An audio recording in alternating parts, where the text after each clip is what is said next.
ულფ თეთრი ოლფ-ვაი, რომელსაც ხშირად ულფ ლოდსაც უწოდებდნენ, ჯორჯ რ. მარტინის ცეცხლი და სისხლის სამყაროს კიდევ ერთი გამორჩეული ბასტარდი და დრაკონის თესლია.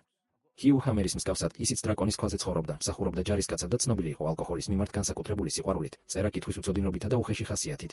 დრაკონების ცეკვის დროს, როდესაც დედოფალ რეინირას მხედრები დასჭირდათ, ულფმა მოახერხა და მოათვინიერა ვერცხლისფერი, სილვერვინ დრაკონი, რომელიც მანამდე კეთილი დედოფლის, ალისან ტარგარიენის ერთგული მეგზური იყო.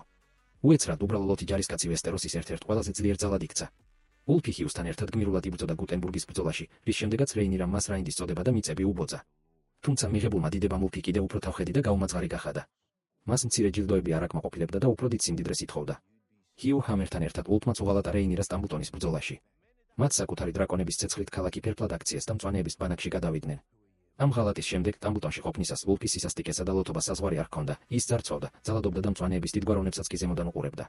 როდესაც ჰიუ ჰამერმა თავი მეფედ გამოაცხადა, ულფს ეს იდეა არ გაპროტესტებია, ის უბრალოდ მოითხოვდა, რომ თავად გამხდარიყო შტორმის კიდის, Storm's End ლორდი. მისი აუტანელი ქცევის გამო, დიდგვაროვნებმა მისი მოკლაც გადაწყვიტეს. ჰიუ ჰამერის მკვლელობის შემდეგ ულფი ბრძოლას გადაურჩა, რადგან სტამბულტონის მეორე ბრძოლის დროს საშინლად ფრთვალს ეძინა.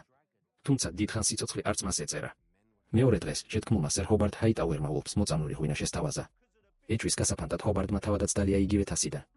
ულფ თეთრმა ღვინო დაცალა და იქვე გარდაიცვალა, რითაც დასრულდა კიდევ ერთი მოღალატე ბასტარდის ისტორია.